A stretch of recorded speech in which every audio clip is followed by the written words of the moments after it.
and respect the players and officials. Inappropriate language or inappropriate behavior may result in ejection from the game. I'll now turn the game over to the officials.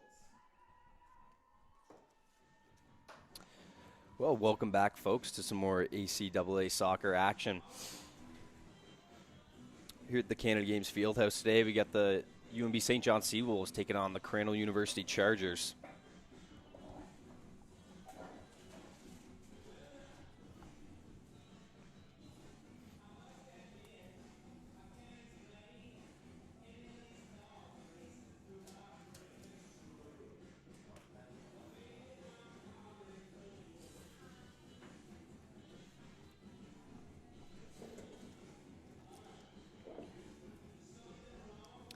All right, well, thank you for joining us today, folks. Today is the Mattie Murphy Memorial Game. Mattie Murphy was a beacon of light within the Seawolves family. Tragically, in 2019, she died by suicide. All proceeds from today's game will go towards the Mattie Murphy Memorial Scholarship. Thank you for tuning in. Let's enjoy a great game in Mattie's memory today. And it should be a good one here. The Seawolves host the Chargers. Absolutely, and I coached Mattie in hockey. And she was all in. She was one of the fastest skaters I think I ever coached. And she gave 100%, was a great teammate, just a pleasure to coach. So, hopefully, this there'll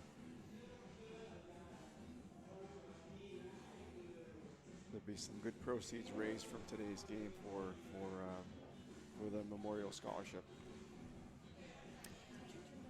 Nice to get these things started. This is some of the ways that a scholarship begins. And it gets legs, and over the years, and it just grows and grows and grows, and students benefit. Yeah. And so the start of something big here with the Mattie Murphy scholarship. It is, and for those watching on stream, you see that white heart on the other side of the field there. That is that was put there to represent what's going on today, the Mattie Murphy Memorial Game. So let's enjoy it. Cool. Yeah, it actually is. It's really, really well done. It looks beautiful from over here. It does. It does. They did a good job on that. Yeah, it really pops right out. Well, let's start by thanking our season sponsors. Yeah, our season's partners here for the 25-26 season: Centaur Atlantic, Lester Trophies, Domino's Pizza, UNB Associated Alumni, One Team Sports Group, Select Printing and Signs, and our great friend Lee at the East Point Booster Juice location. And Culligan. Yeah, and Culligan Water. That's right. Can't forget our Culligan friends. Looks like we've the game's underway here. Here we go. Beautiful afternoon. What's the Crandall starting lineup look like? Yeah, for the Crandall Chargers, it's Isabel Walizda, Bronwyn Knowlton, Simona Romano, Jaden Groundwater, Taylor Fredericks, Belen McConan, Ella Purdy, Jamie Hicks, Brianna Killam, and Maya Clapperton in the net. How about the Seawolves? And for St. John here, we're looking at Scarlett McDonald, who's started the season at a pretty good pace scoring the ball for this team, absolutely. Scarlett McDonald, Lindsay Anderson, Lily Carnes, Avea Hyun, Sophie Hunt, Grace Gordon, Jordy Hawthorne, Caitlin Brzezicki, Lydia Hebb, Haley Coleman, and Charlotte Kimmins. Seawolves come in at 2-3 this year so far. Crandall at 0-5. Big goal differential. Seawolves definitely one of the contending teams for a playoff position, no doubt about it. And they're going to be looking to get this one here today. It's going to be an important one to grab. Crandall's still looking for their first win of the season, and really important for both sides. Crandall wants to break it into the win column here today. That's right, they do. And they do, but the Seawolves, they have to take care of business in their own house here, so to speak, and they're going to be looking to put pressure on Crandall right from the get-go, and they're not going to let up. I don't think they're going to let up until things look like they're well in hand. Definitely. And this is a really good opportunity for them to get back to 500 here early in the season and maintain a good winning pace for the rest of the time. You know, that's one thing when you're looking at the standings, you have to take into account who the teams have played so far. Because just because a team is 3-1 right now, they might have played the teams that are in last place or second last place most of those games, you know, to start the season. Absolutely. So, you know, you can't really get a good read on the standings probably for another 4 games or so. And then after another 4 or 5 games, 4 games for sure, probably 2/3 into the season, you can start to say, okay, this looks like a trend. Obviously, this team's undefeated. This team, you know. But right now, I mean, the Seawolves. Almost an opportunity there. Yeah. But yeah, you almost have to see everybody play everybody one time. You have a decent idea before the season starts of what the playoff picture is going to look like. Now, I was on the ACAA side. I know Crandall early in the season. I'm not sure if that first game stats are up with UNBSJ, but I know Scarlett McDonald was given credit for both goals. So that I think she has 5 goals. It says 3, but I think she has 5. I don't think those stats have been inserted yet. And so, like you said, she is off to a tremendous fantastic pace to start the year for her. Tremendous start. She was Josie Splitgerber's understudy last year, so to speak. I don't think she was by the end of the year. I think by the end of the year she was really starting to assert herself almost equally to Josie in terms of scoring. But this year she has that to herself, and she is putting the ball in the net with regularity. Yeah, she's doing a really good job for the team this year, being a play finisher. Here's a decent opportunity here for the Chargers. Yeah. Ball played deep into the corner. No, just a good piece of defending there by, I believe that was Lydia Hebb, to get that in the inside, and goalkeeper swallows that one up.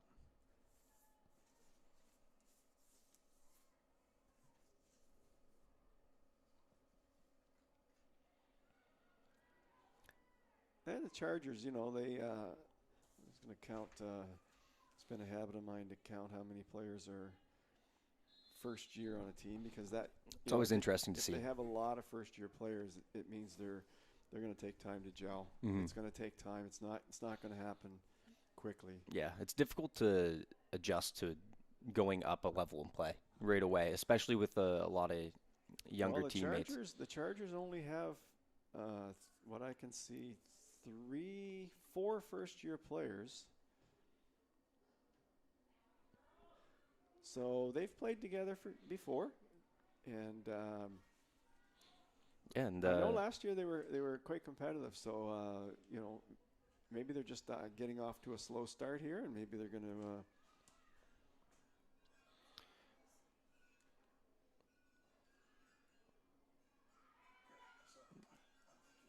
Ball played down the field, looking to the box, and the shot's placed just wide. That was Sophie Hunt. She's not afraid to shoot the ball, and boy, can she shoot it.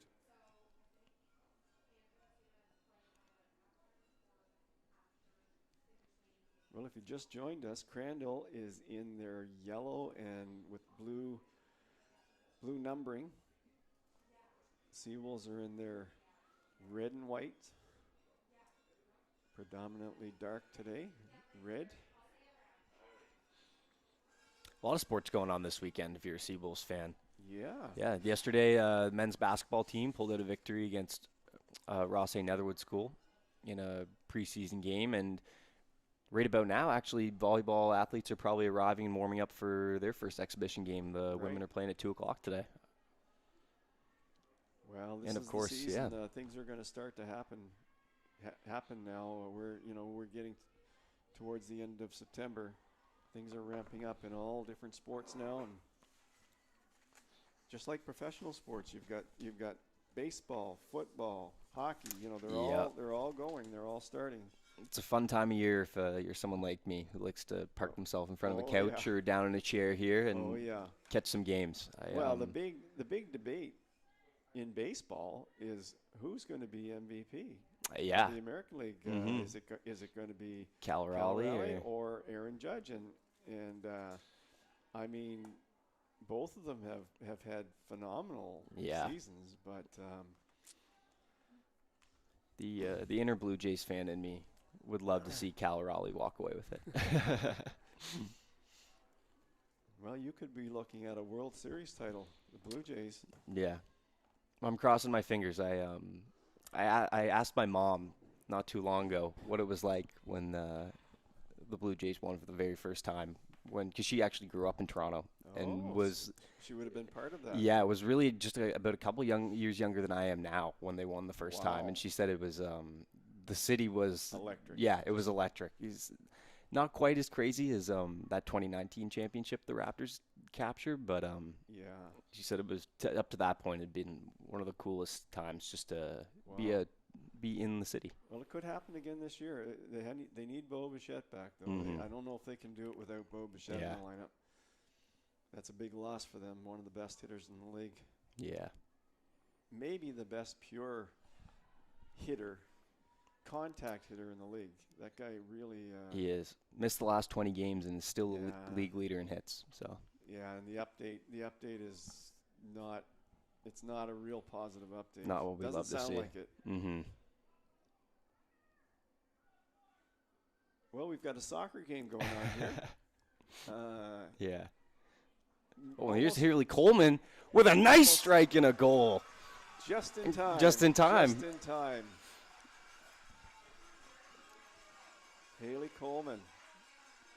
That was a nice quick strike there from Coleman. Just recognized she had the space to let one fly and didn't waste any time. And, you know, the Seawolves. St. John Seawolves goal! Scored in the 9th minute by number 20, Haley Coleman! Well, Haley Coleman she was one of the most consistent players last year. She's picked up right where she left off. Definitely one of the key players on the Seawolves. And nice to see her put one in the back of the net. Crandall will just have to get sorted out here. Good defending there from Heb, creating the turnover. It's back to Coleman. Clock ticking. We're just to about 10 minutes of play here. UNB St. John grabbing the early 1-0 lead. The Seawolves have a slight wind advantage. Looks like a diagonal wind as opposed to a straight down the field wind. It's blowing in the opposite direction of the last time we were here. Yeah. Yeah, last time we were here, the wind was a big factor last time. With when the Hurricanes came to town. Yeah, it looks like it's blowing across the field today. Yeah. There was quite an advantage for one side every half there a couple weekends ago.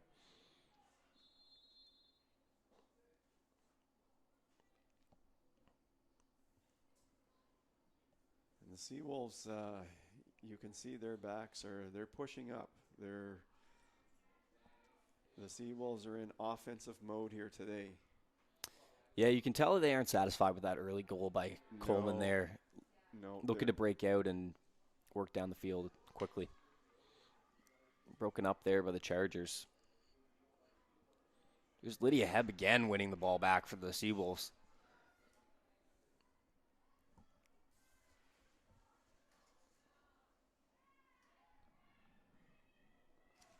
Some good hustle there by Jaden Groundwater, number 6 for the Chargers. Almost an opportunity there, Took yeah. The ball away from Heb. Get the offense started again.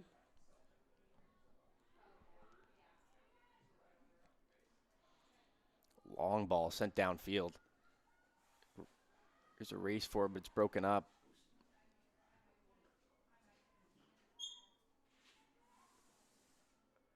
I still think the Seawolves against the better teams, against the strong teams, the ones in the upper echelon of this league, the Seawolves are going to have to spread their attack out a bit more.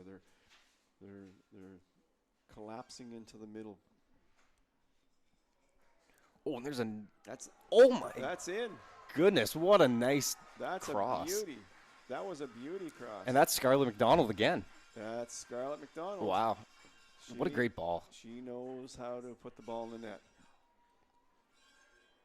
You know, your great scorers love scoring. St. Yeah, John's Seawolves they do. goal! Scored in the 12th minute by number 3, Scarlett McDonald! I think that's the same in any sport. Basketball, your great scorers love scoring. They love to score. You know, like McDonald loves to score too. Because she always is. She's one to entertain us a little bit afterward. She does. Yeah. She gets excited, and that's good. Mm-hmm. She plays with a lot of fire. Should get excited when you score. Absolutely. She's been really, really fun to watch this year.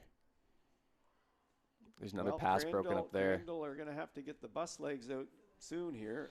They didn't travel too far, but they need to get their legs moving and get on some of that. And there's a chance here with a great ball down the field.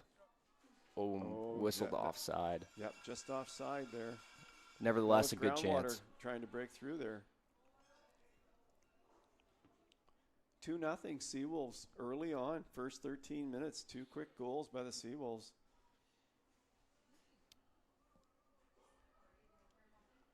Yeah, 2 minutes apart. Oh, and the ball's taken away there by the Chargers. Coleman McDonald giving the Seawolves a good early cushion here. That's just what the Seawolves needed today to get off to a real good start, and then put pressure on the Crandall. I mean, the Seawolves they no doubt about it. The Seawolves have one of the best defensive teams in the league, but they came into this game averaging less than 1 goal a game. So.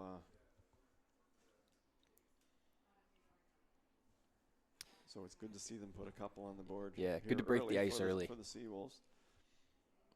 Crandall have had a hard job keeping the ball out of the net this year. And that was Gordon who took their adjustments. Free kick there. Advancing the ball down the field.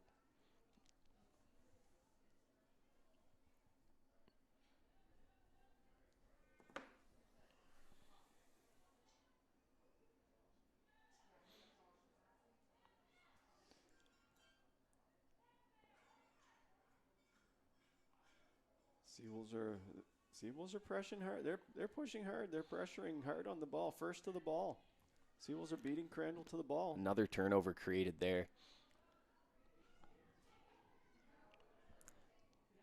Here's Lily Carnes now in the wing. Nice run down the wing for Carnes. Plays it into the middle. Can't find a foot. The ball's still loose and cleared away by the Chargers.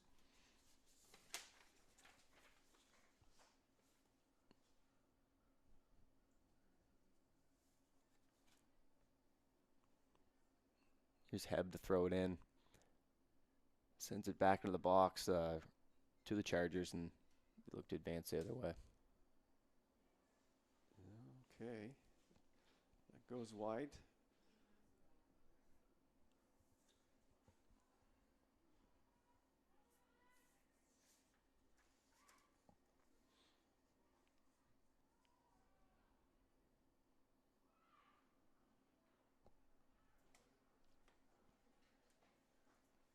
Well, the Seawolves certainly aren't giving the Chargers much to work with here in the first half.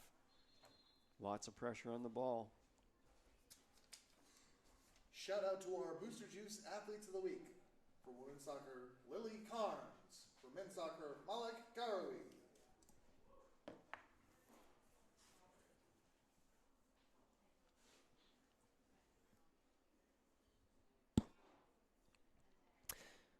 Yeah, for those who didn't catch it there over the PA, our Booster Juice Athletes of the Week. Lily Carnes of women's soccer and Malik Karwi of men's soccer. Kari's worth coming out to watch this year. He was I thought he was one of the top players in the league last year. Yeah. He is even better this year. Mm-hmm. If you get a chance to come out and watch him over the next today, well, there's the game at 3:15 today, but over the next few weeks, Anybody who has a chance to come out and watch that guy, he is talented. He is. He's a really talented guy, really nice guy as well. We you had the pleasure of talking to him on the broadcast a few weeks ago, right. and he had a great start to the season here at home. He just has a real good attitude, loves to play the game. Definitely. And that's contagious for the rest of the team. Mm-hmm. And he's not doing too bad of a job scoring the ball this year as well. Well, it won't surprise me at all if Sophie Hunt scores on this play. She is great at free kicks. Yeah, it should be a good opportunity here for the Seawolves to try to extend this lead. She's going to try to bend it to the corner. And the keeper moved over, but she's probably got one of the hardest kicks in the league, I think, Sophie, based on a couple of the goals we saw last year, and she's going to give it a go. You can see that. Nobody around her. Here she goes, and she scores it. There it is. Not a bad call there, Dave. Well, she's done it before. Mm. Yeah, she's done it before, and she's got, they talk about a heavy shot in hockey, a heavy shot. Yeah. Like a heavy pitch in baseball. She's got it's a heavy ball that she hits. Yeah, really. St. John Seawolves goal! Scored on a free kick in the 18th minute by number 10, Sophie Hunt! She does really have a really big talent for shooting. Like, obviously, just the power that she puts behind her shot. But with the best players, it's not always about the power of the shot. It's about the timing. It's when to let it fly, when to shoot. She knew where to hit that as well, because the keeper had moved from her position. If the keeper had stayed right there, she might have had that one. But she moved back over to the other side, and that left that other side wide open. And Sophie hit her target. Well, Seawolves 3-0 here early on, 20 minutes in. I'm not sure I was expecting that, but certainly the Seawolves have come out with quite the offensive outburst to start this game. And we a few minutes ago we talked about how they're in attack mode here today. Their defense they're pushed up with the attack. They're saying, okay, kind of daring Crandall to put one by their defense. Yeah. And Crandall hasn't been able to do it yet. Came close a couple times. Mm-hmm. Couple of opportunities. Groundwater almost ran onto a ball a couple times. Couple of through balls, but then you have to deal with Grant Spinney. Yeah. If you get by the defense, you got to deal with her in the net, and she does not let in easy goals. No, she was. I don't think I've seen an easy goal scored on her since her career started here. Yeah, she's a very attentive. She's attentive goalkeeper. She is. She's into the game all the time. Always engaged. Which is hard to do when. And we talked about it last time. She makes really good decisions. Mm-hmm. But that's from being engaged in the game. Yeah. That's right. It's easy to kind of get a little bit lost sometimes in your own head, I feel. Especially when the ball spends a lot of time on the other side of the field. Here's a chance here, but it's broken up again. And cleared away for a throw. But yeah, it can be easy to kind of lose yourself a little bit within your own head when the ball's. You can spend a lot of time with the ball on the other side, just kind of standing there as a keeper. But she does a good job at staying engaged, and oftentimes even when she's stuck standing there by herself for a long time, as soon as the ball comes down, she's right back into the game. Yeah, and very vocal. Absolutely, always being that last line of defense for her team, communicating really well. There.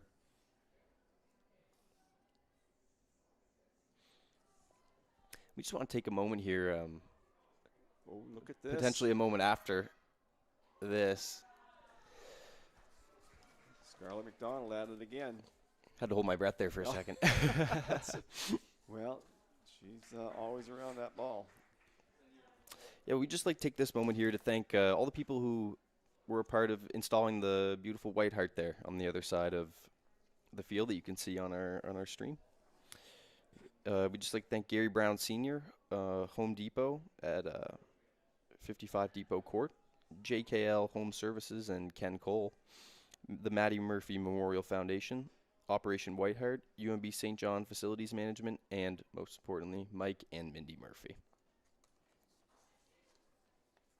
Well, like I said, it looks good over there. It does.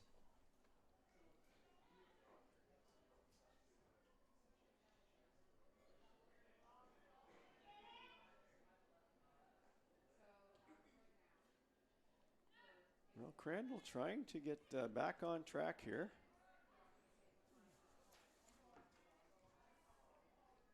Defensive pressure just relentless from the Seawolves so far. It is. Crandall has not been able to generate anything.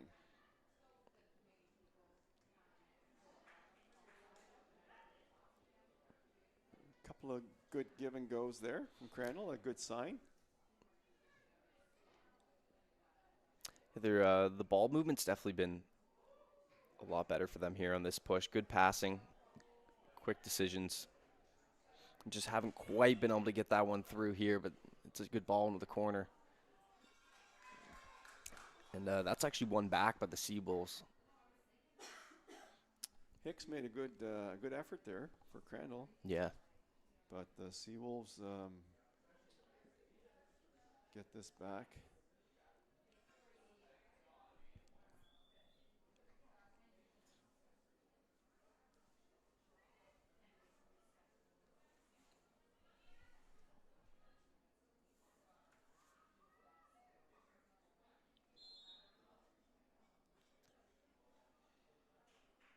So Crandall showing a little life here in the last couple of minutes.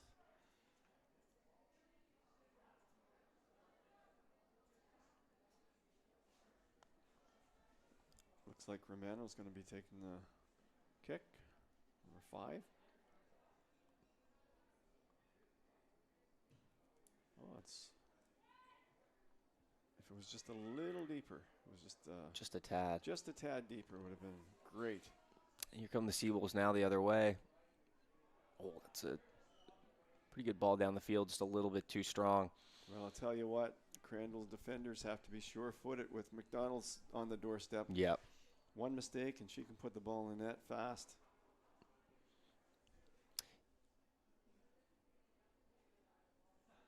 It's a good feeling when you have a scorer like that. It is. Yeah. You know, it allows your team to be a little bit more offensive. Yeah, McDonald's the type of player where it only takes one well-placed pass with just enough space to let her turn the Jets on. It's difficult for people to stay with her, especially in a one-on-one scenario.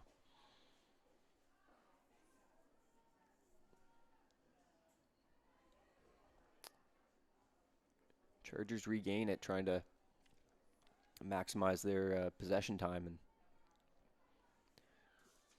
try to get on the board here. Yeah, starting. It's a nice ball down the sideline there. Broken up by Gordon.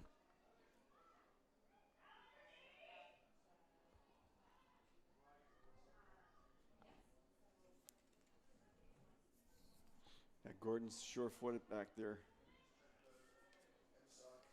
She is really a solid defender.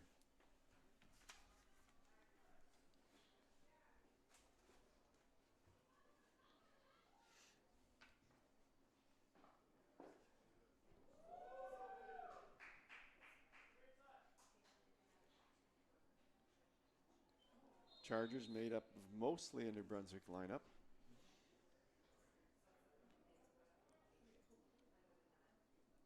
A couple players from Ontario, Nova Scotia, PEI, but mostly New Brunswick lineup. Yeah, a lot of homegrown talent on the Charger squad.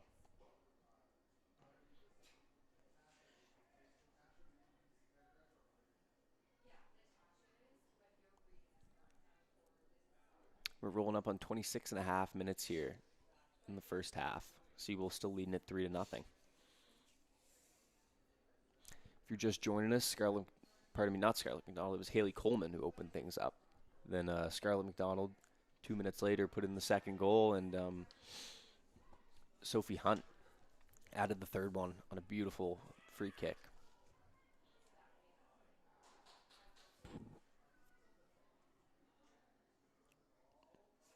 Chargers keep it in down the sideline.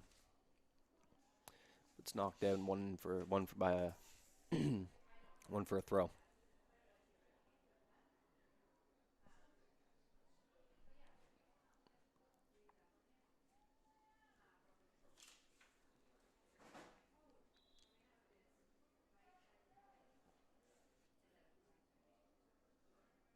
Good hustle by Killam down there. She the ball looked like it might be going out, but she forced the issue. Looks like we're gonna get. So we're gonna get a corner here for the Chargers. This is a good opportunity for them. Maybe. Looks like maybe Hicks one of the best they've had thus far. That's a good ball right into the box.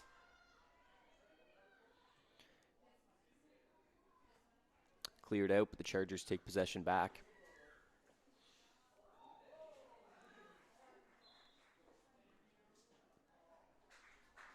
So the Chargers are stringing together a few more passes right now than they were earlier. Yeah, they look a lot more comfortable with the ball right now. They do. They're taking their time, looking for each other. And a free kick won there.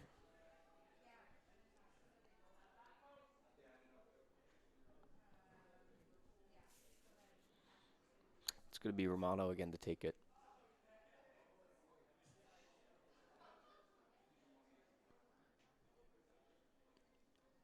Kick just a little bit too strong through the back.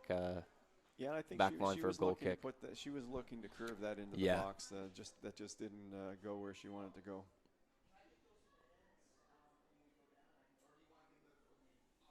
Grant spin with the goal kick, and that's a good kick. A very good kick from Grant Spin. And here we go again. Offside. Whistled offside there. Good opportunity for McDonald and the Seawolves. Whistled away. We're coming up on 30 minutes in. Seawolves up 3-0. Coleman, McDonald, and Hunt, the goal scorers for the Seawolves.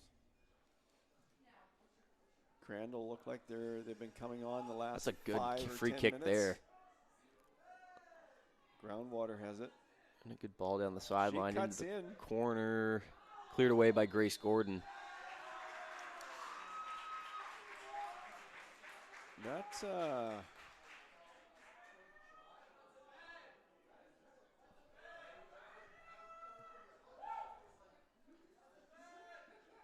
here we are at Fenway Park again. The pole's right in our way. No idea what we're looking at here. But Romano's going to be taking this from this is an interesting one. I don't think I've ever seen a free kick from there before.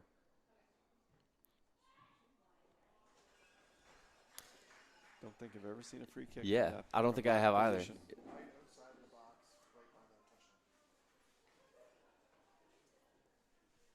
Now they got a corner.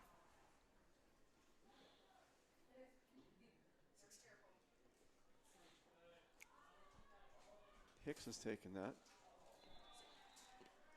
And it's a wasted corner there. Crandall needs to at least have a chance to do some damage on those corners. Yeah, they're going to want to go. Hopefully, they're going to want to have at least one goal scored here in the first half if they want to look at coming back in this game. About 15 minutes to play until that first half whistle. Another good kick by Grant Spin. She is sending them out there.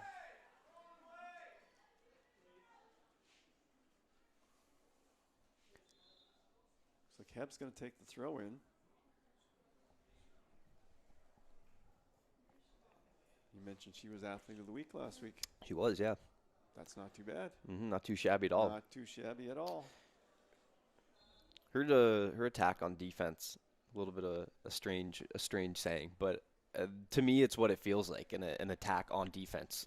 She is very, like, she's really relentless with her pressure. Have you already seen it in today's game? A couple weekends ago when we were here against when the Holland College Hurricanes were in town.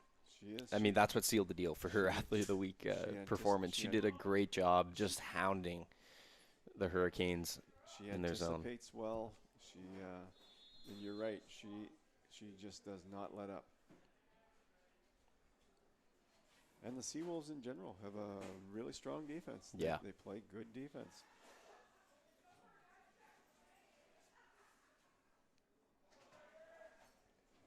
Nice to see Hunt and Coleman join McDonald in the scoring circle. I think the Seawolves are going to need some secondary scoring if they want to really advance far this year. I'm not sure they can rely just on McDonald, because the top teams will they'll go 2-on-1 on her. Definitely. Especially if there's no secondary scoring. Mm-hmm. They're going to say, okay, well, we'll take our chances on everybody else, but McDonald's not getting one. So if you have that second scorer, okay, who do you mark? Who do you mark? Which one do you mark? Yeah, I think it's really important. I've actually heard this in a couple different sports, whether it be basketball, soccer, or hockey. A lot of coaches like to say everyone needs to be a threat, no matter what. And whether your game might be a little more defensive or whether you're more of an offensive player, everyone needs to be a threat. And you can never be afraid to put the ball on goal. And that's where it starts. Yeah. Well, Crandall was almost a threat there. Yeah, it was a good opportunity for them. They did have an opportunity there. Chargers have done well in this last 10 minutes of play here. I thought Campbell was going to get to that ball first, but Grant Spinn, again, showing her good decision-making skills, beat her to the ball. And okay, lots of pressure here. McDonald's still pressuring. Keeper has no choice but to run it out. And the keeper ran it. Oh, and the keeper is not in the net. Oh, McDonald was smart there to immediately throw that one in. Recognize the keeper was displaced. That's just good thinking right there. Mm-hmm. That's what game awareness. She was aware that the keeper was out. Get the ball back in. Let's try to score into the net that's empty. Mm-hmm. And I'm not blaming the keeper. The keeper had to make a play. Had to make a play on that previous. And actually made a smart play to choose to put it over the sideline for the throw in instead of through the back for a corner kick. Yeah.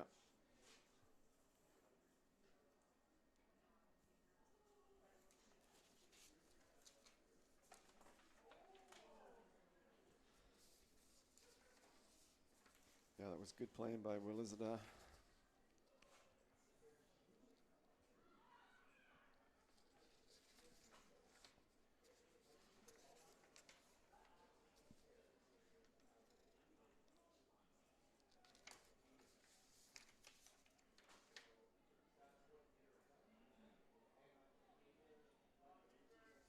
There's another one just kind of sent to nowhere.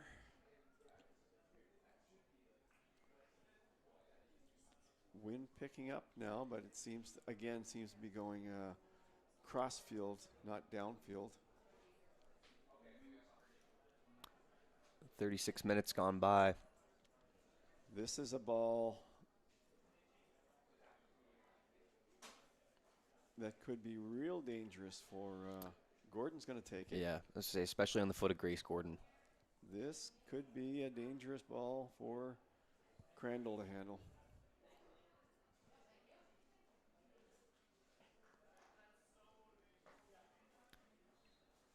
Here's Gordon.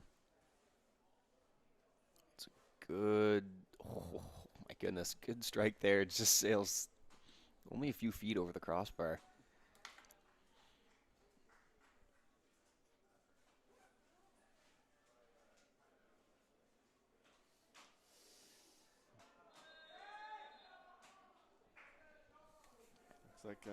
Crandall free kick. Yeah, draws the foul for McDonald there. That last free kick by Gordon was impressive there. Talk about a player with a lot of power behind her shot. Well, Romano has a good kick of her own for Yeah. Crandall. She's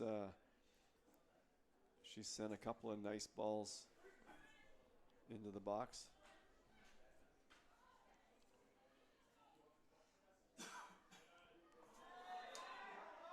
Good effort there. Another ball won by the Chargers. Well, Taylor Fredericks held off 2 players there to draw that call.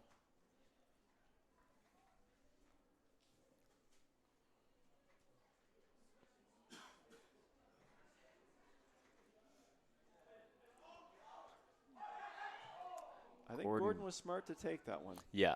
That was a little bit of indecision there. Just take it and kick it out. I want it to race down here for the ball. And look at the speed on Romano. She held off Hunt.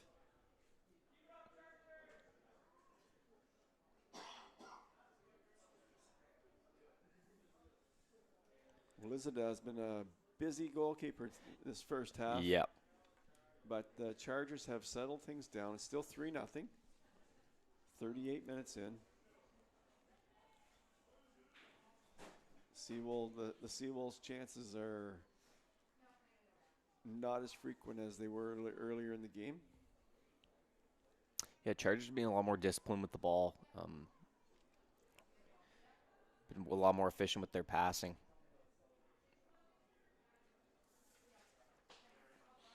Ball just squeaks over the line there. It's a throw won by the Seawolves.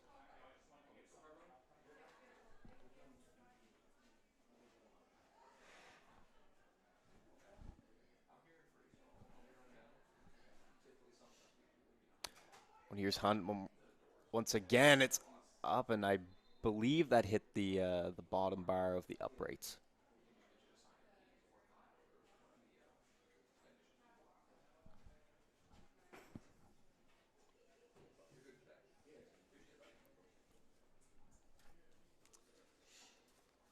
Well, we apologize. Clapperton is in the net. We're looking at a roster assignment here where the keeper is usually at the top. At the top, and we were looking at our starters. So we do apologize for that.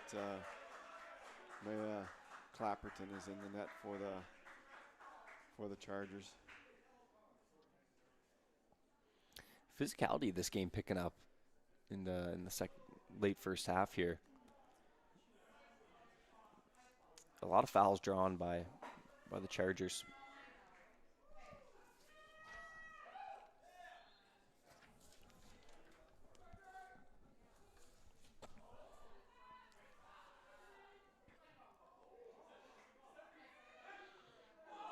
It's a dangerous ball. Just wide of the goal. Nice cross into the middle. Mm-hmm. So more opportunities come here for the Chargers, picking up their offensive pace. They are getting more opportunities. That's cleared out to Hunt the midfield.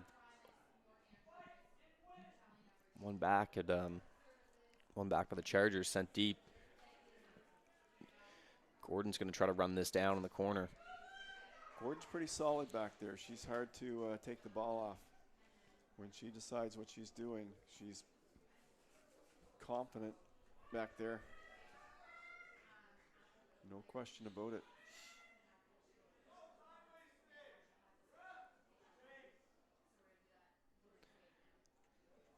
And she's doing what good teammates do right now, giving her goalkeeper a helping hand. She's got gloves on, so she just tied her cleats for her.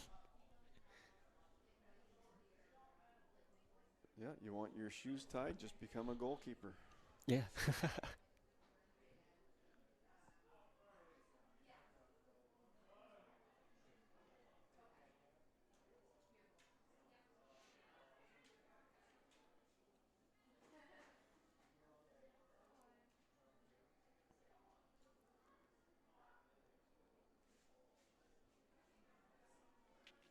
Okay.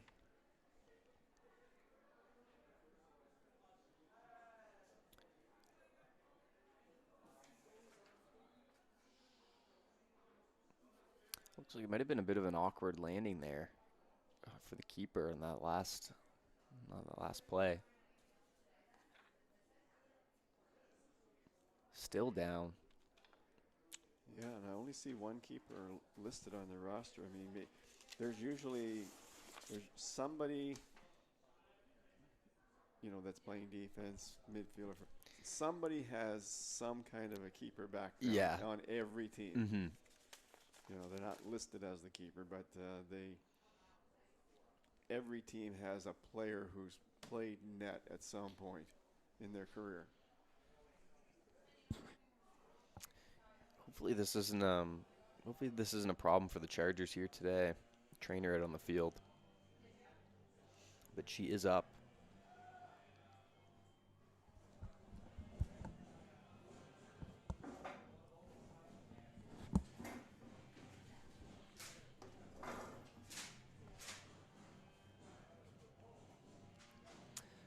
Looks like she's trying to walk this one off, but trainer on field, we may need to see someone else step up in her place.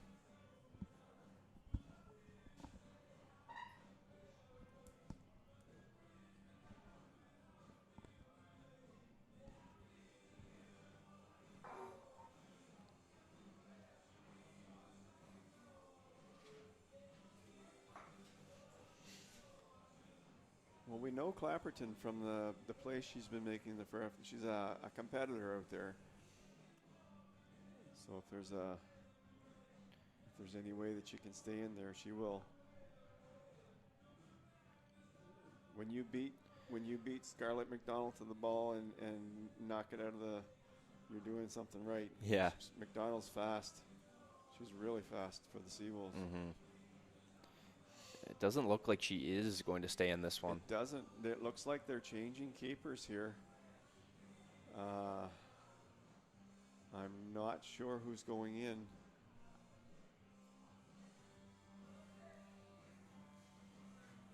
We'll have to find out maybe at halftime. There's only a couple minutes left at half.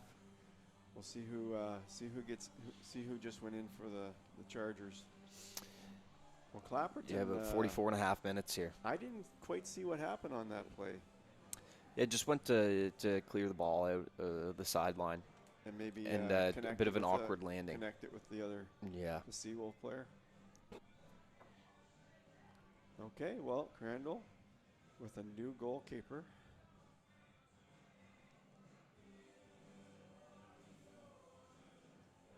And she's going to get help getting the gloves on. Doesn't need her shoes tied, but she's got the ball in play, and they're still figuring out the glove situation. Here we go. All set.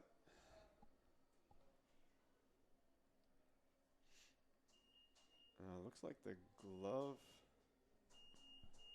She's ready to go.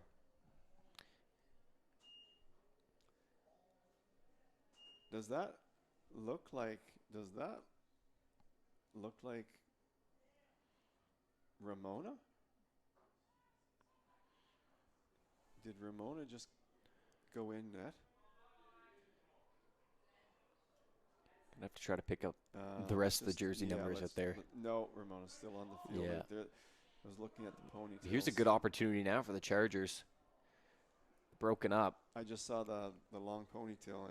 Ramona's still out there. Looks like she's moved into the midfield area here now.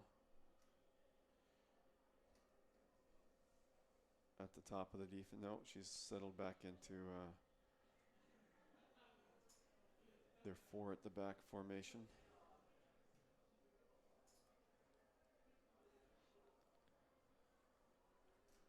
Ball played down the field. Look at Coleman. Look at Coleman. Giving chase. Working around the box and puts a shot on net, but not a strong one. And I think if that's your first shot that you face the day in goal after having to jump in, that would probably be what you'd want to face. Yeah, exactly. not nothing too scary. Just a ball that you can pick up and not get a feel for it. Yeah, not a rocket, in the back of the net. You want to get some confidence in there.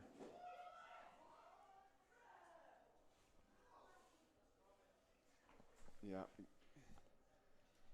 Well, a little bit of injury time here. We're already at the 45-minute mark, so referee will decide how much time he's going to put on this. A quick substitution here before the half for the Chargers.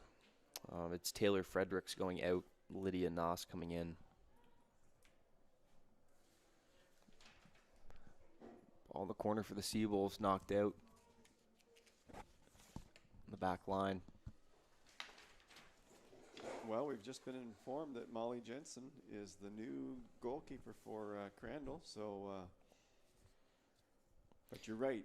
If you're going in there with no shots, no warm up, you want to get the easiest shot you can possibly get the first time around. Yeah, always nice to just get a feel for the ball. This is going to be a challenge for here. Molly.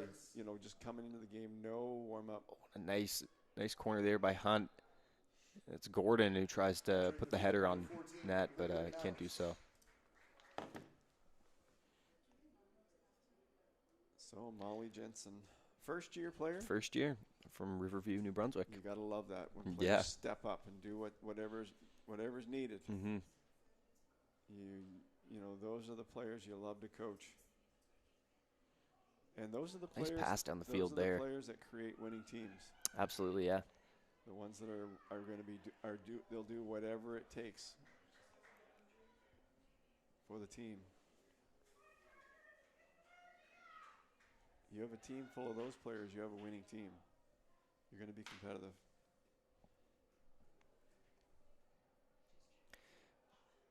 So the referee is looking at his watch. Probably not a lot of time left here in the first half. Yeah, I'd expect the whistle here within the next minute. Here's Heb to throw it in.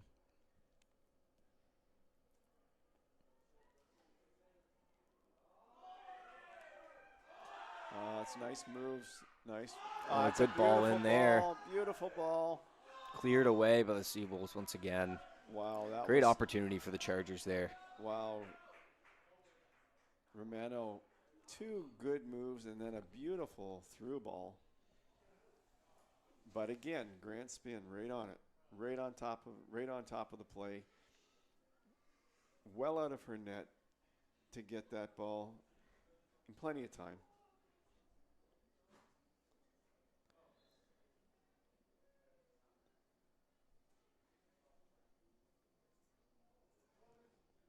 She's been kicking great today. She has really been. Here's a chance now. Oh, and good piece of defending there to clear the ball away at the last second there by the Chargers. That was Bronwyn Knowlton.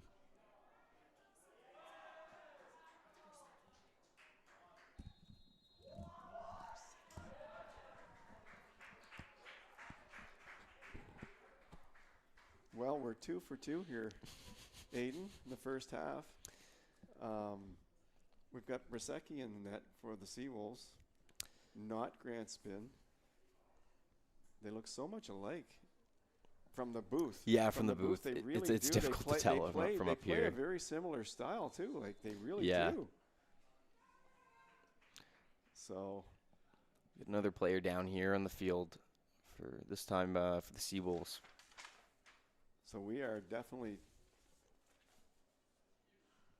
I believe that was the halftime whistle. Right? Oh, that is the halftime whistle.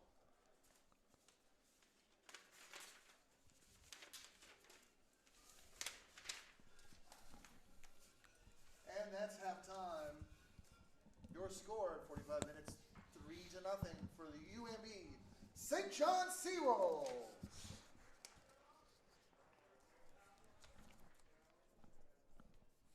We would like to extend a warm welcome from everyone from the Mattie Murphy Memorial Foundation who have joined us for today's games, including Mindy Murphy, Mike Murphy, Mac Murphy, Ann Smith, Jason Smith, Chelsea Hussey. Right before we take a short break here for halftime, we'd just like to thank our partners who helped us install the White Hart on the opposite side of the field. It would be Gary Brown Sr., Home Depot, JKL Services and Ken Cole, the Mattie Murphy Memorial Foundation, Operation White Heart, UNB St. John Facilities Management, and Mike and Mindy Murphy.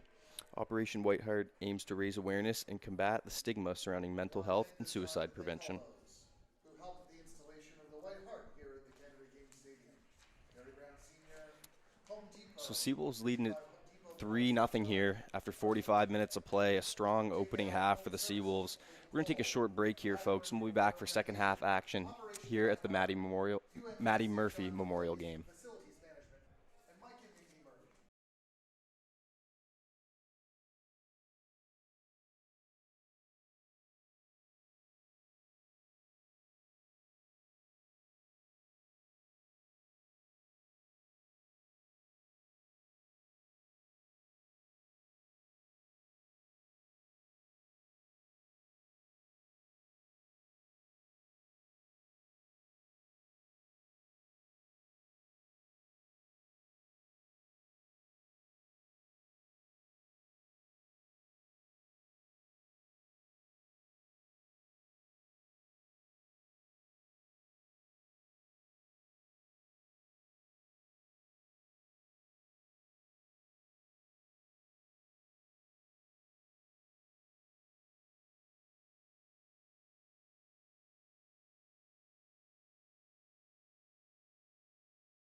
Well, here we are, second half action.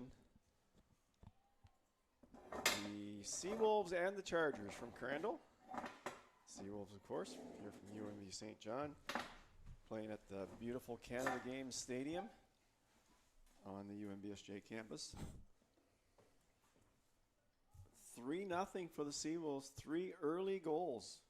In fact, I think all 3 goals were scored within the first 15 minutes of the game. Scarlett McDonald, Haley Coleman started it off. Scarlett McDonald scored second, and then Sophie Hunt hit one into the back of the net off a free kick. And the Seawolves are leading 3-0. Romano, the ball's been on her foot a lot for the Chargers. She's had a good game.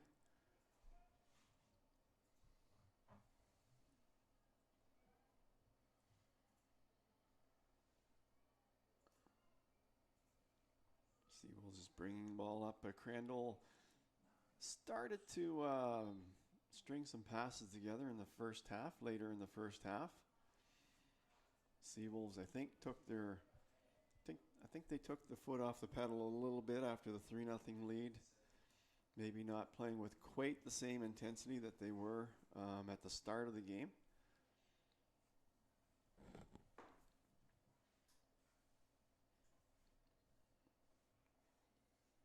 That looks like Romano with the free kick. And she's going to send it in deep. That was headed.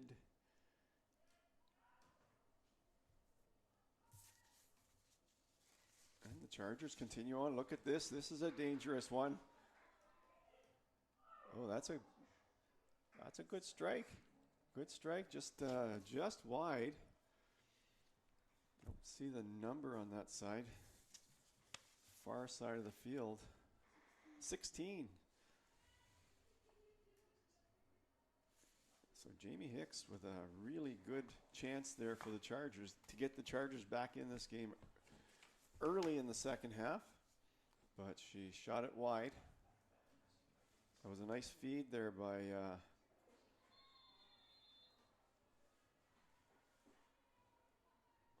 Elizada.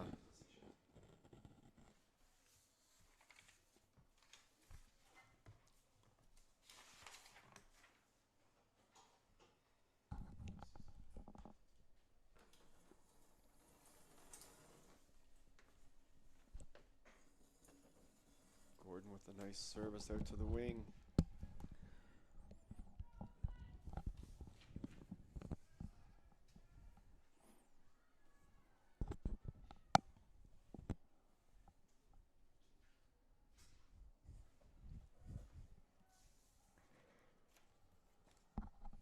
Wynn taking the free throw, so Seawolves made a couple of changes here to start the second half. Win again with the free throw.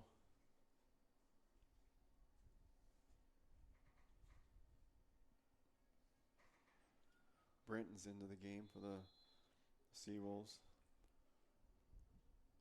Ashley Carpentier's into the game for the Seawolves. So the Seawolves have made several changes here to start the second half. Brenton was fantastic a couple weekends ago when they hosted the Hurricanes. She played superb. She was really good. Yeah, her ability to control the ball in the midfield for the Seawolves was huge. Lindsay Anderson's in the game. So just about the whole midfield. I think Sophie Hunt's still in there.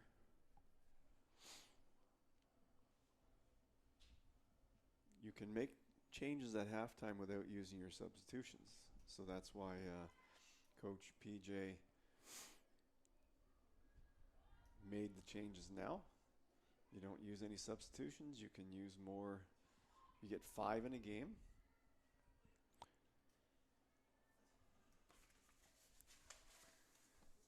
And Letitia Palomino's in there as well for the Seawolves, number 17. Kimmins. So the Seawolves,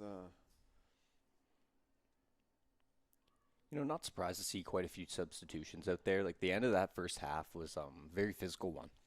well, And, yeah, I mhm. mean, in soccer, a 3-0 lead it's a huge lead. Mhm. So if you're going to get, you want to win games, but you also want to develop your team. And the only way, in my opinion, the only way a player can really truly develop is by getting some game action Mhm. along with the practices. Of course. Practices are not the same as a game, and so it's a good move to get these players in, give them a good run this half. The other players that start on a regular basis, they're going to be playing against the top teams. They're going to get lots of time against the top teams, and so everybody gets an opportunity. Plus, when you get into games, you feel like part of the team. Mhm. Definitely. When you're just practicing, it's difficult to feel. I mean, really feel part of the team. Yeah. Can you relate to that? 100%. Yeah, there's been times. I mean, there's been times in my life where I feel like I've played a different role on every single team that I've been on, and that's right. it can definitely be very difficult to. You really have to. This is what I say separates university athletics to high school. Obviously, is the skill number one, Yeah. but you really got to love the game, whatever you're playing at the university level, You because do. of the time that you devote to it. 24 hours can feel like a lot of time. It's not a lot of time in a day when you have, your studies and maybe a job and something Yeah. like that to balance around. You really got to love the game that you play at And the university teams are level. practicing 4 and 5 days a week. Yeah. And so, as a first-year player, you're just developing. You're learning the ropes. Substitutions at You're halftime. practicing more than you're Crandall playing University. in first year. Usually, Mhm. usually a first-year Number player 14, doesn't Lydia just Ness. jump right into Entering the game, starting number lineup. 18, Rhiannon Yeah. Campbell. You But- got to be exceptionally talented for something like that. But your first years, I find, is often the time where you figure out if you really do love the sport that you play. Well, you're going to Number find 5, Jenna Brenton. you're going to find out. Number 23, Ashley Carpentier. Number 17, Letitia Palomino. You kind of feel like, that's when you find out if you love the game, like truly do love the game, is because, like you said, not a lot of first-year players are jumping right into the lineup. They're going to be spending a lot of time learning from their teammates, learning from their coaches, learning from others, and just the speed of the game. And watching in the game. They're not going to be playing as much as now. Some players come in first year and they just light it up first year. They're good right from year one, but that's not really the norm. Mm-hmm.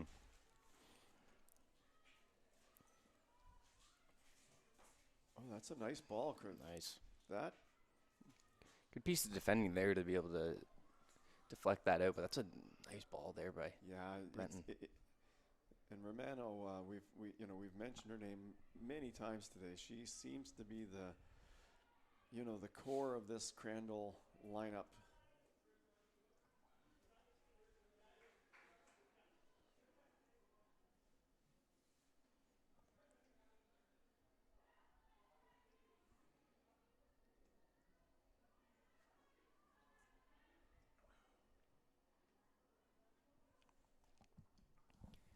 Here's Brenton now again, knocked away by the Chargers.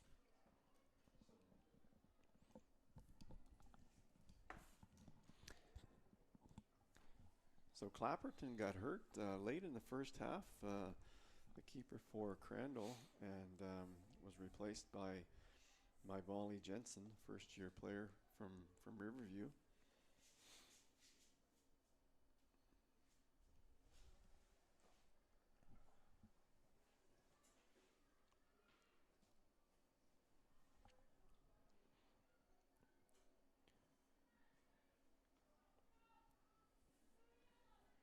Well, Crandall have a slight wind advantage. The wind seems to be a little bit, well, it's still diagonal, but it's moving in the Seawolves' direction. So if Crandall can take a little bit advantage of that.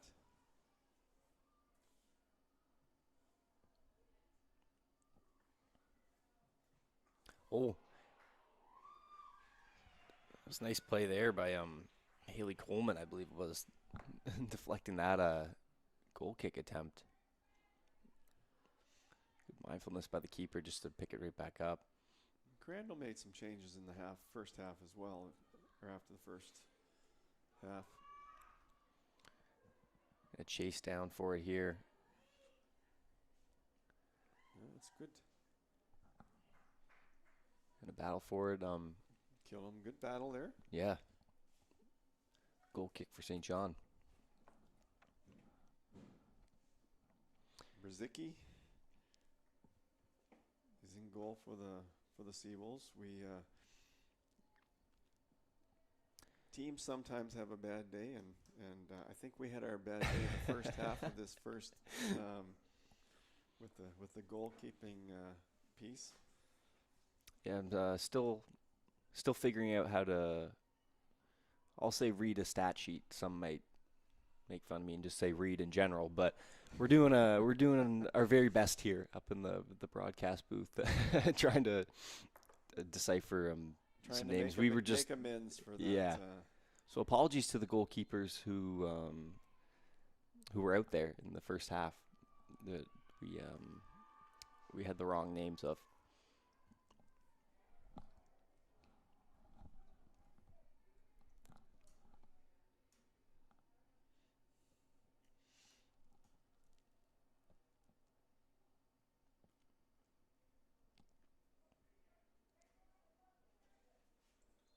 Okay, goal kick for Crandall.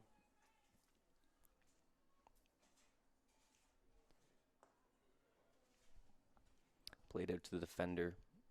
That's McConan.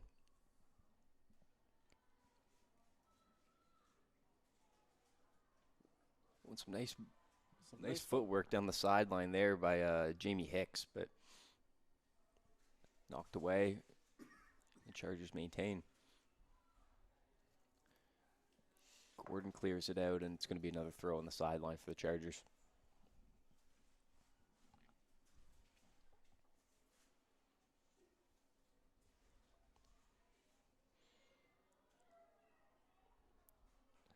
The ball into the box. That's swallowed up by Brzezicki.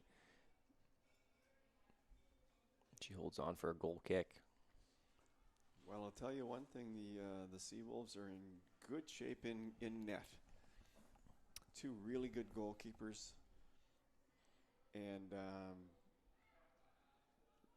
there's one certainty in this league: you cannot win the championship without a good goalkeeper. Mm-hmm.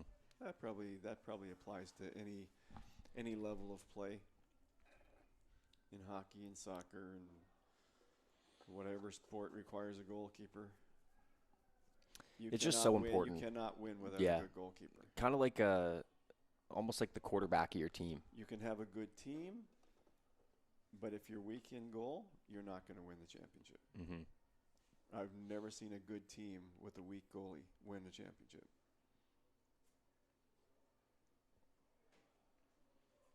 It's just so nice to be able to rely and put so much faith in a keeper like the Seawolves have with Grant Spann out today with Brzezicki.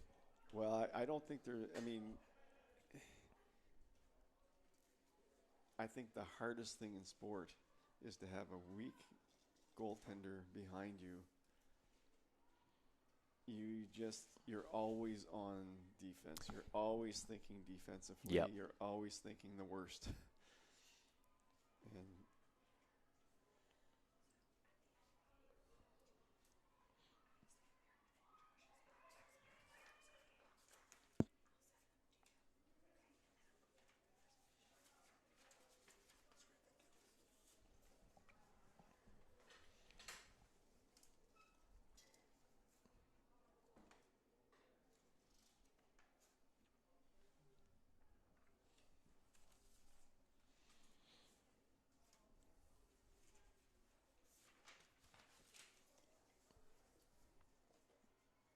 kind of midfield play to start this second half.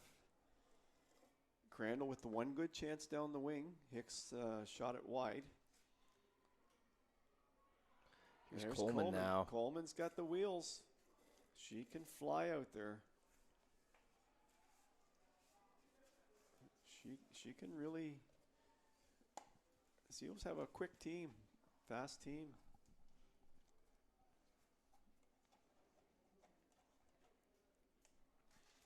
Still 3-0. We're 60 minutes in.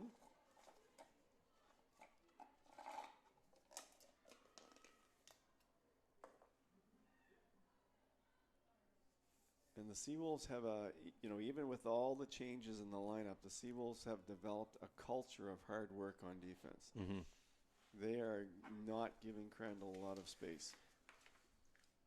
Fans, a reminder, Booster Juice is here. Make sure to fuel up with one of their snack-sized smoothies. Visit their table for more information.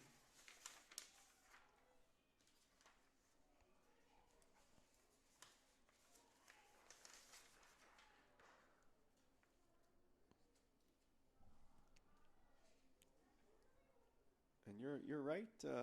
Towards the end of the first half and to start the second half, there's some physicality going on out there. Definitely, you can see. Really, the Chargers I find have amped it up. Both teams have definitely amped up their physicality, but I feel like I've seen the Chargers do it very well here. They struggled to start off this game a little bit here. You know, they conceded the 3 goals, but since then they've really buckled down, especially defensively, and they're kind of making their presence felt throughout the field since about that 25-minute mark.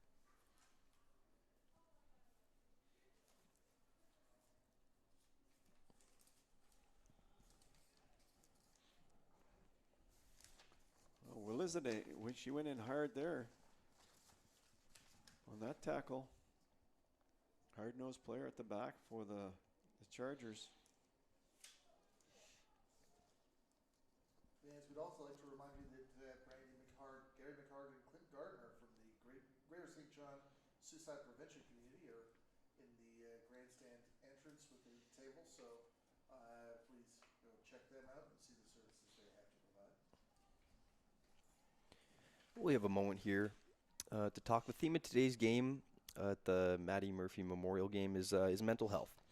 And I just want to take a moment to speak a little bit on Together All.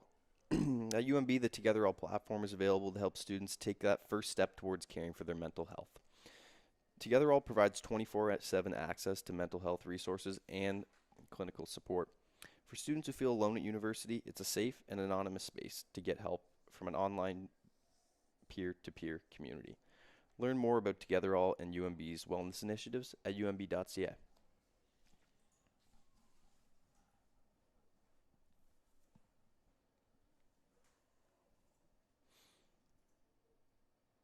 Well, the men's teams are in the end zone, warming up in each end zone. That game scheduled for 3:15 might be a touch later than that today.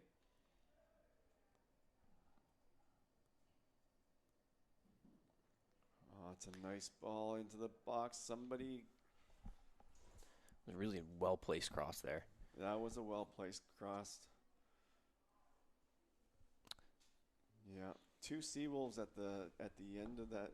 I thought one of them would get a head or a foot on that, but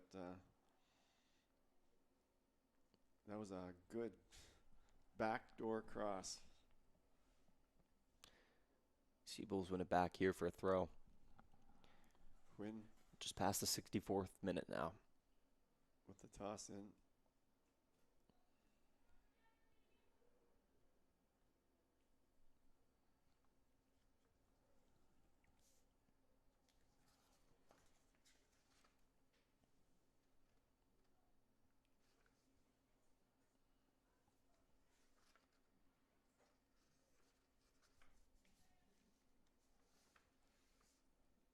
So we're stuck in the corner there. Win with a good throw. Here's Hunt. Brenton now. Wanted that shot. A good ball down the field here, but Brzezicki does well to easily clear out up the to sideline. Easily out to get it. That was a difficult ball to read there too, because it was really just kind of, was almost like in baseball when someone hits a foul ball down that third base line, and Brzezicki, the goaltender, just wasn't sure if it was going to creep into fair territory, a.k.a. the box. That was a good read. Well done to kick it away. Made potentially difficult play look easy. Yeah.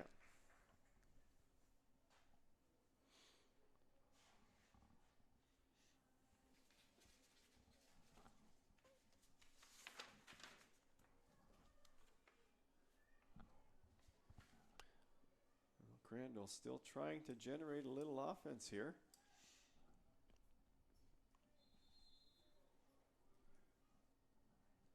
Well, Hicks had a great chance to start this half. Could have made it 3-1 right there. UNB substitution in Early. the 66th minute. Leaving the game, number 10, Sophie Hunt. Entering the game, number 2, Jenna Marr. And that's Sophie Hunt exiting, Jenna Marr into the game. If you missed it earlier, Sophie Hunt scored the third goal of this game on a beautiful free kick. Beautiful from distance. Shot. So the Seawolves,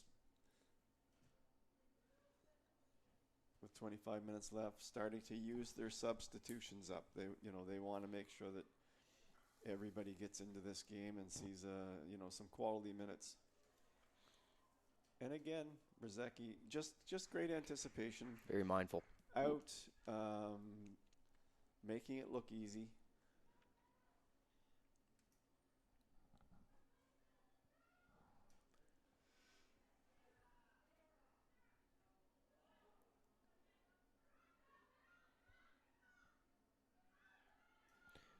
Ball almost won back. Sent back into the zone by the Chargers. In for a goal kick.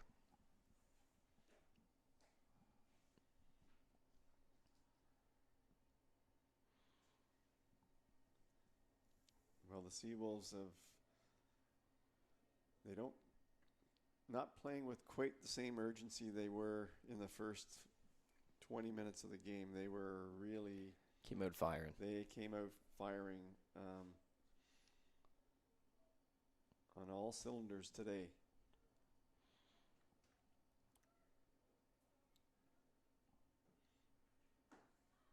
But now, if you're the Seawolves now, you want to play for the shutout for sure. Definitely. Like, you want to take care of defense first from here on out of this game. Yeah, absolutely. It's going to be the best way to keep that clock first, rolling. You take care of your defensive side and keep that sheet clean. And they've done that, so far they've done that. Definitely. It's really important to stay engaged, especially on the back line. Even with the time ticking up and having a comfortable lead, is you want to, especially as a defender, you want to play extra hard right now and at a time like this for your goalkeeper, who's been fantastic tonight. You want to help them keep that clean sheet.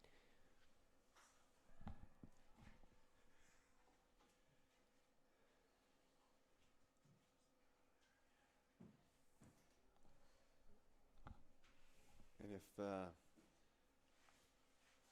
if they do make a mistake or something, I think Brzezicki's going to be hard to beat to begin with. So, so between her and the team, definitely the goal for the rest of this game is a shutout.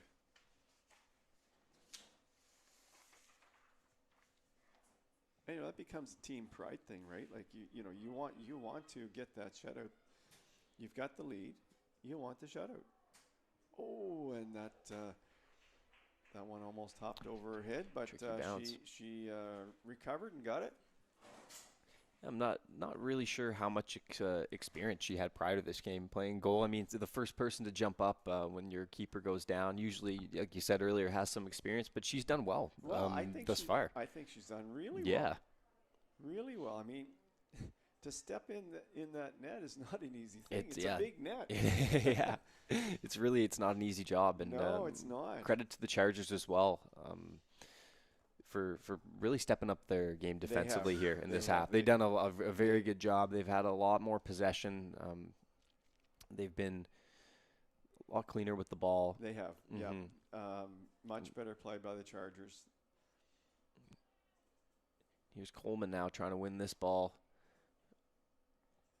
And that's good defending by the Chargers there. Great defending.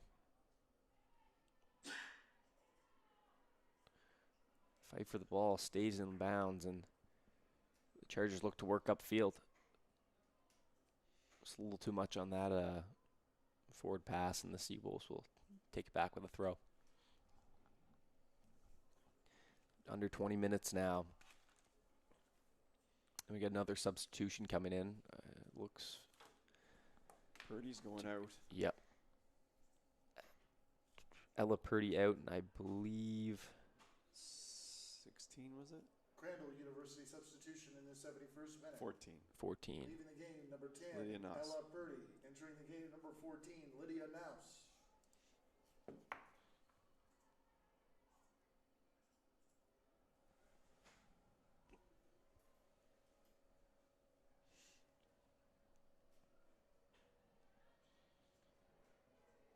Here's Mara now.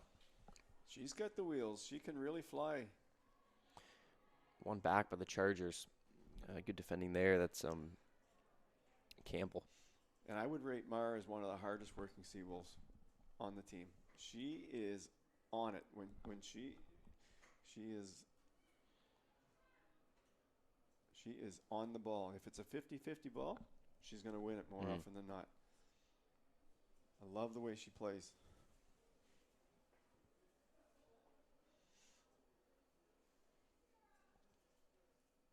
She's probably got the freshest legs in the field right now as well. Well, that's where your depth comes in. You know, at the national championships, the teams that have the most depth are the ones that are going for the championship. Because at the nationals, sometimes you have to play 4 games in 4 days. Yeah. That is hard. A test not just to the skill of your team, but your conditioning. You're allowed to take 22 players to the championship. That's your roster size. Mm-hmm. You can insert players in and out of the lineup from that 22 each game. So technically you could rest 4 different players every day if you wanted to, but obviously teams don't do that. Their best players have to play. Yeah. Everyone's got the goal of getting to that championship game, and it's not it can be a difficult format. It's a long haul. Yeah. Yeah, it's a long haul. Mm-hmm. A test of your team's chemistry and obviously ability on the field and your durability. Yeah. Some say the best ability is availability, and with 4 games in 4 days, that would be the case. Yeah. Not every team. 4 teams play 4 teams play 3. I think it is, but based on whether you need to qualify for that bronze medal game. Mm-hmm.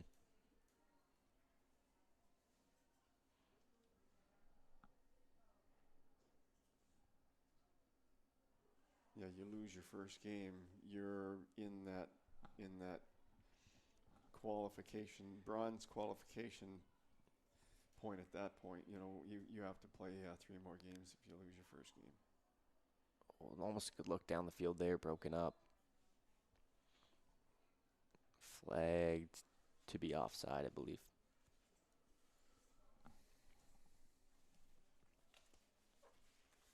"74 minutes into the game." Seawolves still holding on to that comfortable 3-0 lead. They are, and Crandall, with the exception of one time, Crandall have not really, a couple of times when there was a through ball, but Brzezicki was there pretty easily, pretty handily. She closed the distance well every time. Nothing too dangerous.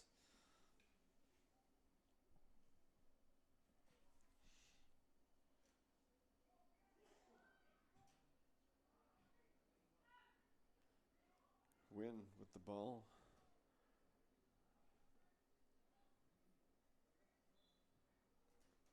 Mara goes after it.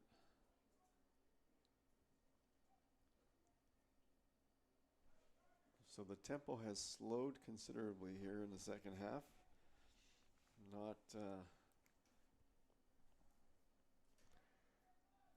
Not a great deal of action so far, which is probably the way the Seawolves want it. Yeah, we were spoiled early with a lot of right. action, with an action-packed first 25 minutes of that game.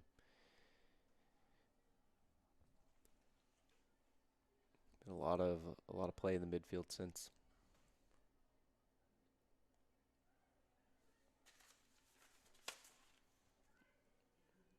Chargers looking to break through here. This is Campbell. Just past the 75-minute mark. Groundwater took the previous one.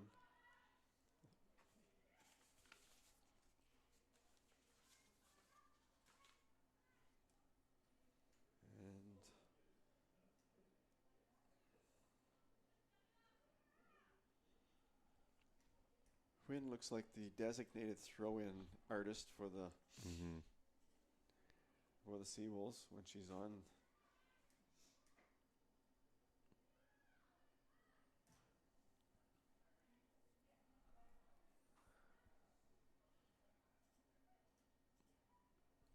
Romano is a sure-footed player for the Chargers. This is Groundwater. It's a good pass there. Taken away nicely by Charlotte Kimmins. Kimmins reminds me a lot of Grace Gordon. She's really hard to go around. UNB That's a solid defense for the Seawolves. Leaving the game, number 3, Scarlett McDonald. So entering the game, number 21, Nora Oikel. The game's second scorer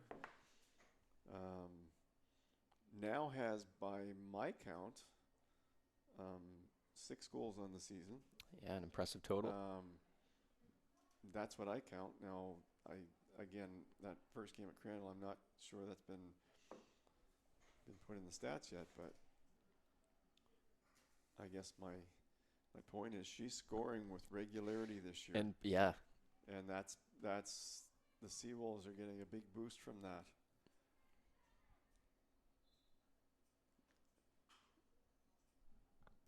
If she keeps up this pace, she'd be, probably anywhere between 10 and 13, 14 goals this year. That's quite a good season. Yeah.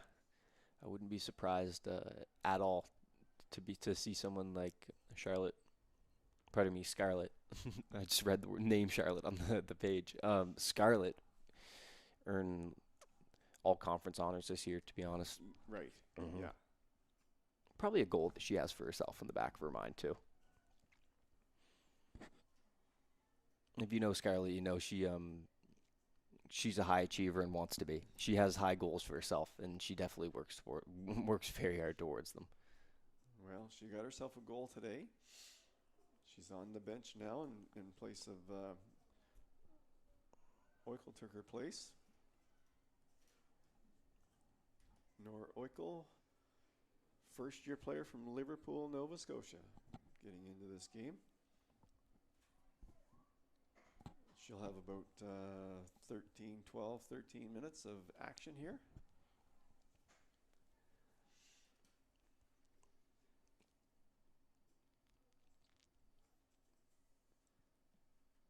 I believe it may be her home season debut as well, as a first-year player. Because could be, yeah. A couple weekends ago when we were on the call against the Hurricanes, I don't believe we saw her or not. No. So this could be her home debut for Nora Oikel as a Seawolf. Well, there's never a bad time. Never a bad time, yeah.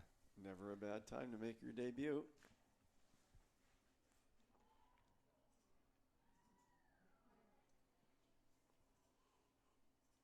She's playing up front in the middle. She's listed as a winger, so it might be a little adjustment for her, but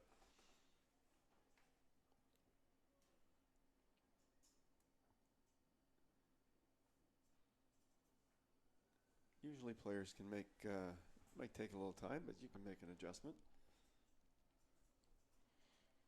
Another substitution going in for the Seawolves there. It's Hyun coming out. Yeah. And number 14, Emily Kelly. Pardon me, Emma Kelly entering the game. John substitution, 80th minute. Leaving the game, number 9, Avea Huynh. Entering the game, number 14, Emma Kelly. So Kelly's in, and she's on it right away. she wants the ball, and she's right into the action, just like that. Quick throw into Mara in the corner. So it sure didn't take Kelly long to get going here, did it? Not at all. It'll be a goal kick for the Chargers here.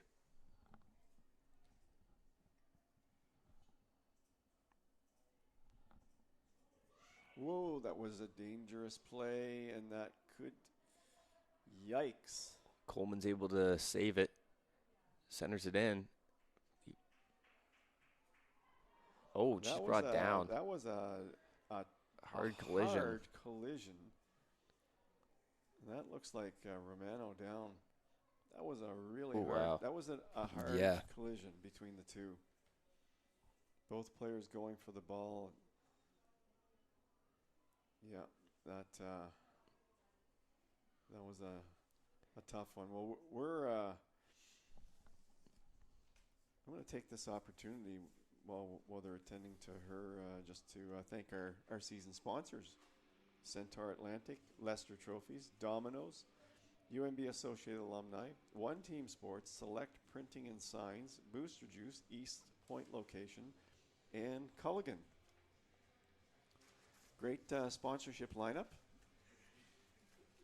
which is really helpful for the Seawolves program. As always, we're very fortunate here at UNB St. John to have a really nice group of sponsors who are very present as well on campus. Right. You know, They're some involved, great friends. They? Yeah, that's right. Mm-hmm.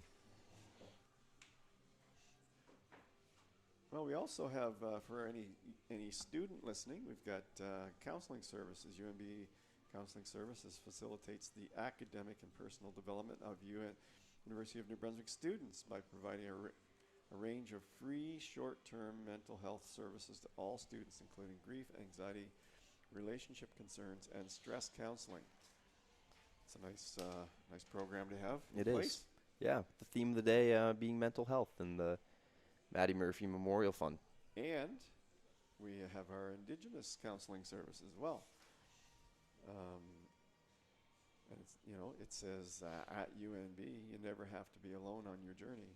Our Indigenous counseling services are here to support you with confidentiality, grounded in Indigenous culture, client-focused approach, respectful environment, and caring support.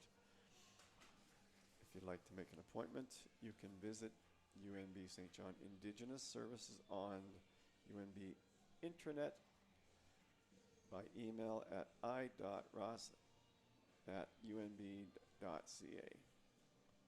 or in person in Olin Hall, G08, room G08. That's for any student listening today. And hopefully, if you're a student, hopefully you'll be here for the next men's game, the men's game coming up. If you couldn't make it for the women. Got a good matchup coming with Crandall. The second half of this doubleheader today. Why not join in person? Nice day today. Yeah, it is. Some fresh air. It's a beautiful day. Take a break from the studies. I don't know how many people are studying on Saturday afternoon, but hopefully not.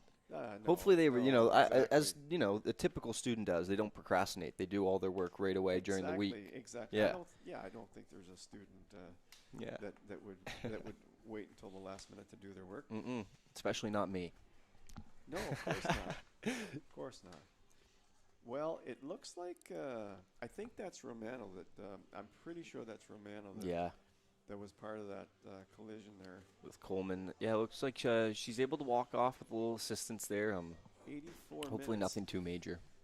So this is kind of the time of the game where we start to talk about our broadcast players of the game. Yeah. And what about Crandall for you? For the Chargers? For the Chargers. A difficult start to this one. They really picked things up and showed a lot of heart in today's game. Played some really good defense and then showed a lot of character on the field today by as a group, like leveling up their effort on defense and offense. But for my player of the game today for the Crandall Chargers would be probably, I would say the keeper today, who stepped up in the absence of their typical keeper Clapperton, who was injured around the 25-minute mark. She didn't have a lot of work, yeah. but she stepped in there, mm-hmm. did the job, hasn't allowed a goal. Yeah, has kept and I things think clean in the second half. The Chargers, maybe they were a little tighter on defense, knowing that she was there and that, mm-hmm. that they needed to give her some good support. For me, for the Chargers, it would be number 5, Romano. Mm. I just liked the way she controlled the play back there. Good dribbler with the ball, good distributor, good defender. I just liked the way she played today.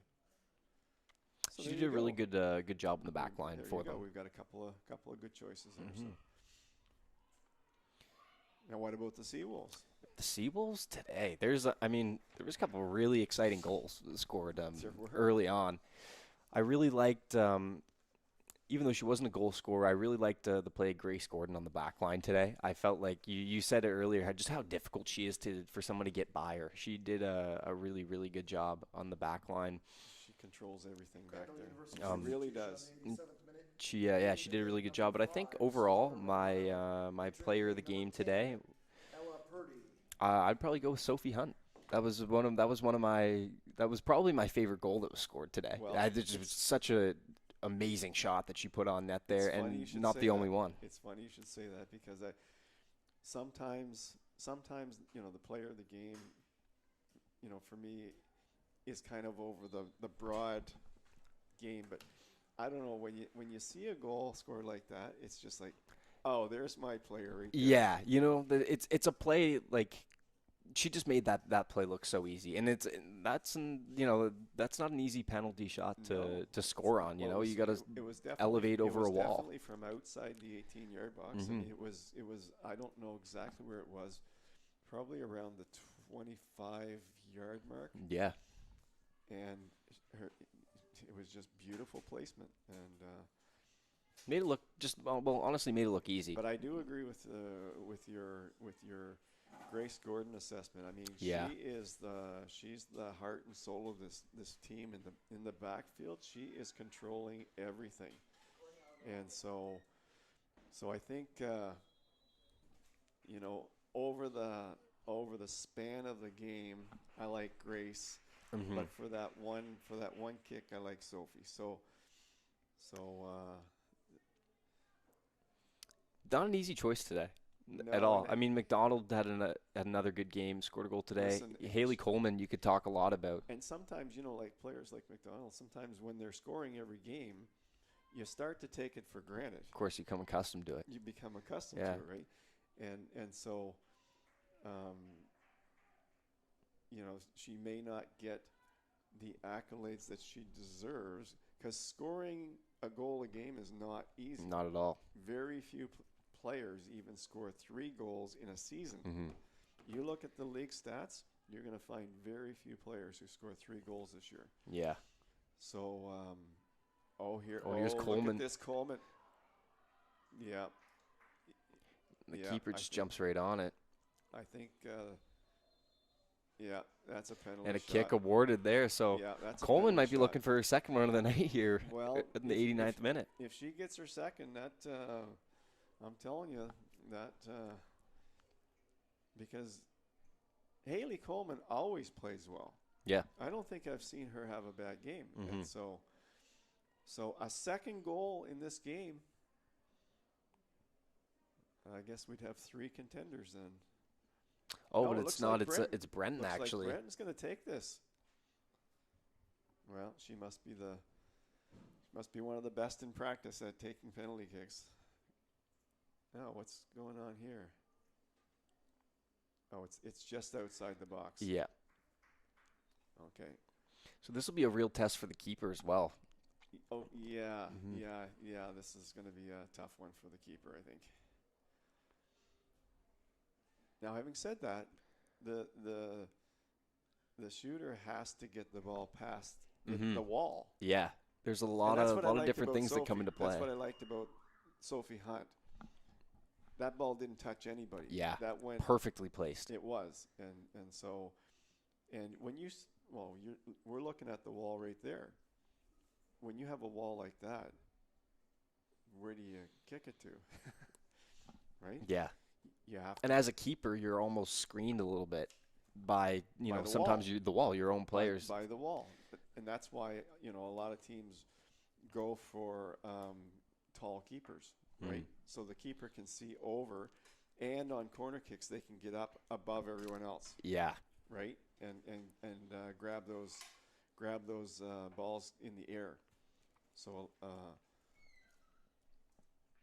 but this is, I don't know what's going on here right now, but I'm not quite sure what they're doing over there. Officials talking things. They are. Over, it looks like we're also getting a substitution in, I believe, as well. Okay, here comes the verdict.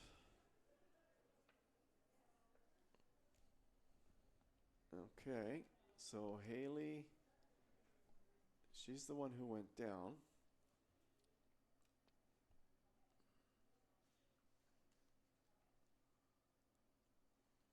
Okay. Officials still trying to get everybody lined up here. Wow, that's a late card. Oh. That's a red card. So after discussion, that's a after discussion with the officials, he comes back and gives the red. Number 10. So Ella Purdy is sent off there. Ella Purdy, but she was substituted out a while ago. I didn't see her substitute back in. What's going on with that? University red card, number 10, Ella Purdy. She must have been. We must have missed that because.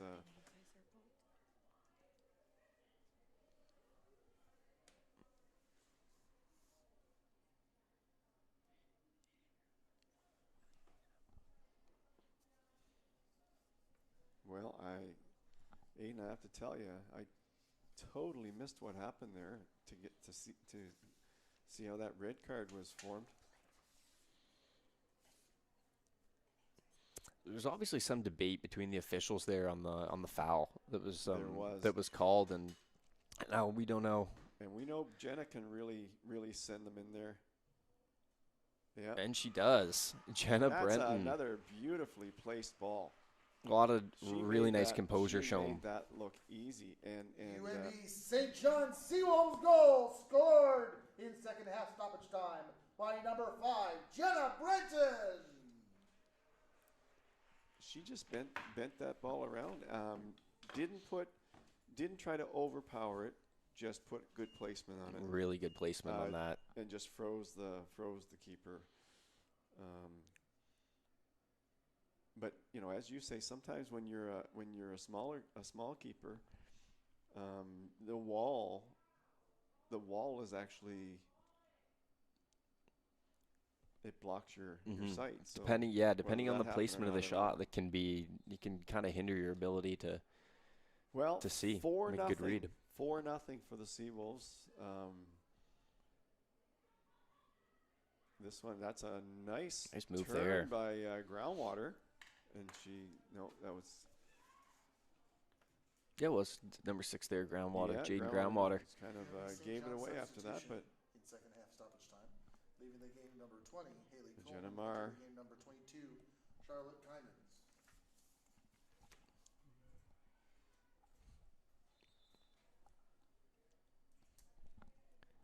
So we may have a couple extra minutes here of extra time added on, just because there were a few injuries in the second half here. We'll be looking at 3 minutes for sure.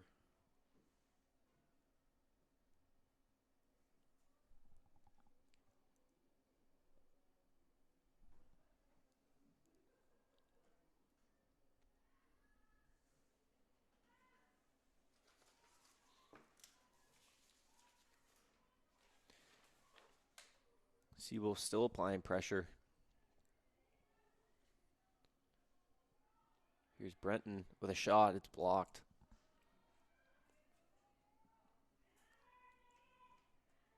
Well, Brenton can shoot as well as anybody. And I agree, last week I thought she was outstanding last week. She's one of those players to me that never looks like she's in a hurry, but is not moving slow. She's in control. If you know what I mean. Absolutely. Yeah, absolutely. like never looks like she's in a hurry to make a pass or to shoot, but always makes a good read on when to do so. Yeah, always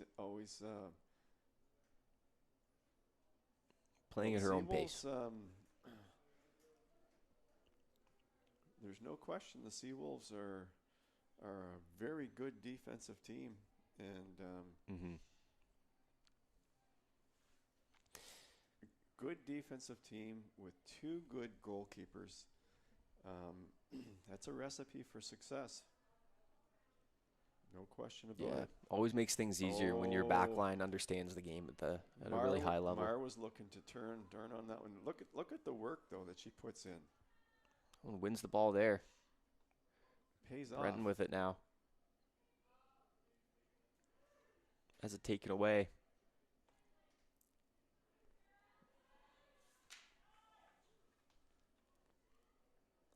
Play a little scrambly here. Ball's won.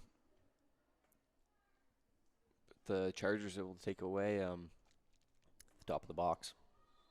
Plays a little scrambly. And the Chargers, they're complaining about the calls. And a card given there to Mar. That's going to get her a yellow. It's a little too much contact on the... I think that was to number 2, the yellow card, wasn't it? I'm not sure. But she was lucky she didn't get a red after the clap. I don't know whether that clap was... It could be for somebody else, maybe. I don't know. I shouldn't say, but it looked like it was for her. And when she got the yellow, she clapped, and I don't think that's a good thing to do if you're looking to stay in the game.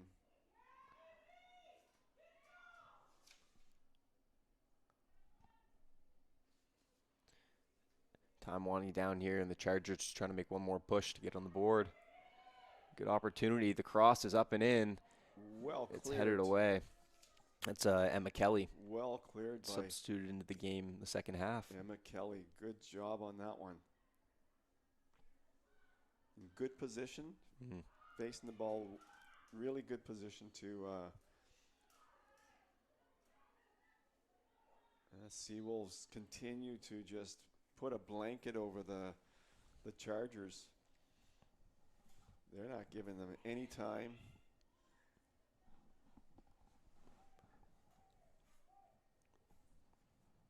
I don't think anybody can score from anywhere, but I think Brzezicki would, I don't think they could score from out there. Although we saw almost it the from 30-yard line. We saw it from Sophie Hunt last year, twice. So, really? Yeah, twice. So showing the range off. It's possible, but you have to have an awfully strong kick to do it. Yeah. And there is one. And that's put on goal, and a nice stop there by Brzezicki. That's a good try. Sherman, that was a good. And that's the final whistle there. Good effort. And that's the match. Your score after 90 minutes is 4-0. Brzezicki made a good save to preserve the shutout right at the last second. Well done. Yep. So. For the Mattie Murphy trophy presentation, we'll get underway. So Seawolves take this one 4-0. Great game played at home. Started off with a flurry of goals in the first 25 minutes, maintained a good pace and defensive approach throughout, and then Jenna Brenton adds on the fourth and final one in extra time. Yeah, and we're going to take this one final opportunity to thank our Seawolves season sponsors, Centaur Atlantic, Lester Trophies, Domino's, UNB Associate Alumni, One Team Sports, Select Printing and Signs, Booster Juice, East Point location, and Culligan. Thank you for tuning in to the Seawolves ACAA TV broadcast. We'll see you very shortly for the men's game. Yeah. Should be a good one. We hope you guys enjoyed the first of two games today as part of the Mattie Murphy Memorial Foundation. And yeah, we'd like to thank you guys for joining us, and we hope you stay and stick around for the second of two games here.